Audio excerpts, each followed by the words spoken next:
Hashem spasai tivtach ufia gitarasacha. We're now in the 9th and final parak of Amos. This parak ends up shifting gears from being a harsh parak, which is what we've been used to with most of the other prakim of Amos, to one of ultimate bliss and discussion of what's going to happen Hinei Yamim Ba'im in the days to come. But in here, the days to come are in the positive. So let's start the parak. Ra'isi es Hashem, I see Hashem. So now this vision is not a vision like the other visions with perhaps natural ways of mashalim, but rather he sees Hashem, Nitzav al Mizbeach, standing on the Mizbeach, Va'omar, and says, Hach hakavtor v'yershu hasifim ubatzam barosh kulam v'achrisam b'cherev erog lo yanus lahem nas v'lo yapalit lahem palit. So Hashem is standing with this on the Mizbeach, so to speak, and we know from a different Gemara that Hashem took 10 steps outside of the Beis HaMikdash, and then the Chorban Beis HaMikdash happened. And so here it's as though he's standing near or on the stone of the Mizbeach, and he says, strike the lintel, the side posts are going to quake and break into pieces, and there's not going to be any remnant, meaning this is the ultimate destruction of the Beis HaMikdash. And there's not going to be anyone to flee. No one's going to be able to escape. This is not a very, very positive message, but on the surface. But let's continue, and perhaps let's see where we can pull all of the positivity out of this parak. That if you go to the depth of this, I will find you and I'm going to bring you up. If you're going to try to run to the Shamayim, I will pull you down. If you're going to try to get to the Har Carmel, I will find you and I will bring you. And I'm going to take everyone. I'm going to take them from the sea. And from there, I will tell the serpent to bite them. And if they go into captivity before their enemies, I will command the sword, and it'll slay them.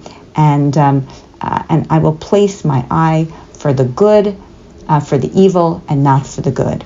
So what is going on here? There are 5 images here of people fleeing, and perhaps some of them remind us of not. Again, the pronoun here is not Yisrael. It's not Yehuda. It doesn't say anything. It just says, if you, right? So who is this in reference to? So perhaps it's in reference to the Nevi'im. We know that Eliyahu tried to hide. Yonah tried to hide. Amos himself tries to hide. So maybe here it's a strong message to the Nevi'im to say, if you go and you try to hide, don't, because I'm going to find you. You have your tachlis, you have your purpose in helping me, and that's just what's going to happen. The first 3, Hashem himself comes and pulls the person back. The last 2 are not so, that he sends either the serpent or the people, the enemy, and they're going to do his bidding for him. But Hashem basically says there's no place to hide. Now, one could also perhaps interpret it differently, that Hashem is going to be doing the Chorban Beis HaMikdash, and that is really happening because that's very clear. But he does say that if you try to go down, I will pull you back, meaning if you try to go down and you're not good, I will pull you up back to me. And if you try to go to the heavens and do avodah zarah in the sky, I will pull you back down, because again, I'm going to pull you back to me. And if you hide in the peaks of the Carmel, thinking of yourself as being the ultimate, then I will take you from your own hubris and I will pull you back to me. And sometimes, again, we have the understanding that in the depths of the water where Hashem really isn't there. So if you really don't feel Hashem is there, then he'll send his bidding through someone else. And if you really feel that that you can make treaties, then the enemies will attack you. But other than the last two allow for there to be the shaliach, because you're really on a level where even if I did for you, even if I tried to get involved, it wouldn't be helpful. But ultimately, the message is the message of there's nowhere for you to hide from me, says Hashem, because I'm always going to be there in your life. Whether you accept me there or whether you don't accept me there, I'm here to stay, and I'm going to do for you what sometimes you can't do for yourself. And it's not always going to seem like it's in a positive. V'samti einai alehem. My eyes are always going to be for you. L'ra'a v'lo l'tova is not for Hashem's perspective. Our perspective is that it's for the bad. But Hashem, that's not what Hashem says. Hashem is always latov, right? That's the idea of kishem shem barchen al hara, kach barchen la tova. We are supposed to reach the level where we see the good and the bad as all part of the same thing, which is Hashem's hand in our lives and in the world. And then he continues in Pasuk Hey that Hashem is the one that touches the world, and what happens, it shakes, and the Yaor will. There's nothing, nowhere can go. You can sink to the bottom of the river. You can try to make treaties with the Egyptians, but ultimately it's HaKadosh Baruch Hu. He's the Boneh Bashamayim. He creates the world. He founded everything. Eretz Yisada, HaKareh L'mei Hayam. He's the creator. He's the creator of everything, of the sky, the earth, the water.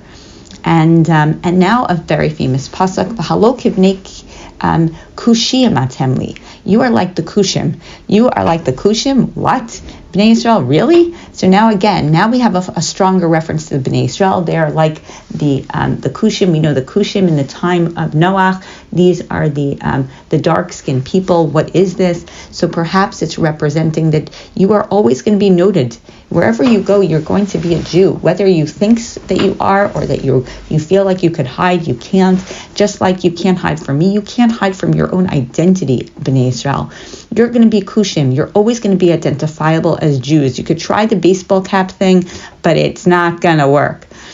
And I took you out of Mitzrayim. And just like the Plishtim and Aram, we're like the Plishtim and Aram? No. The Plishtim and Aram those people were taken out, and they serve their purpose. Your purpose is different. They can be destroyed. They ultimately will be destroyed. You are not. You're identifiable as Jews, and your trajectory into this world is going to be something different. Hinei einei Hashem b'melacha u'b'chata'a. Hashem's eyes are on the sinful kingdom, and I'm going to destroy it. But I'm not going to destroy. I'm going to destroy the kingdom of Yisrael, as is mentioned, right? That was set by Yerovam ben Nevat, but not Beis Yaakov Num Hashem, but not ki lo heshmid ashmidas Beis Yaakov, but not the kingdom of Yehuda. That is going to be sieved out, as we mentioned, the bad from the good. But there's going to be a remnant of the good, and ultimately the good is going to continue. And that is the continuation of which is going to be something that is very special. But first, there's going to be the people of the sword who are going to say, oh, no evil could come to us, but evil will come to you. But here comes Pasuk Yud Aleph. Now we're at the turn. Bayom Hahu. Now again, Bayom Hahu, in the ultimate days, Akim Esukas David Hanofales. We say that, Harachaman Hu Yakim Lanu Esukas David Hanofalas. What is that? The Sukas David, the idea of David. Hashem is always going to raise him up, and it seems at first it's like a sukkah that's temporary, but it's going to be that we are going to be raised up from all the rooms, Kimei Olam, and we're going to be built up like the days before and forever. And so Hashem promises that it might seem that we seem like a temporary abode, but ultimately we are His nation. We are a nation that is going to be built back up, And this is a nation now in Pasuk Yud Beis, Laman Yershu She'iris Edom. Now we're going to take as a inheritance all the other nations and their lands. And Hinei Yamim Ba'im No'om Hashem B'nigash Choresh B'kotzer B'dorech Anavim B'moshach Hazara B'hitzifu Haharim Isim B'chol V'otzim Ogena. What's going to happen? Something amazing. We're going to have so much produce, so much bounty, that the threshers and the planters from each season are going to meet with each other. The land is going to have so much that the fruits of the winter are going to go into so much plenty that the harvesters of the summer fruits are going to meet up with them. There's going to be so much, and it's going to be the reversal. Remember, we said that a person who is unable to live in his home and experience joy from his and bounty from his vineyards, etc., that is a person that is going to be like a slave in disarray. So here it's the opposite. You're going to have so much bounty. You're going to have so much pleasure from what you plant, and there's going to be so much. And HaKadosh Baruch Hu says, I'm going to plant it on the land, and they're not going to be uprooted. V'natzati et admechem, they're going to have their land back,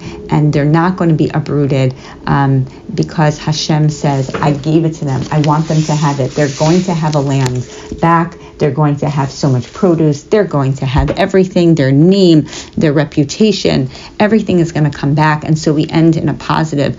All of this is part of the Haftorah for Achrei Mos and Kedoshim, but the idea being Ki Kadosh Hashem, that we're Kadosh to Hashem. We are a nation that, as long as we are united, we have the capability to be a nation that withstands the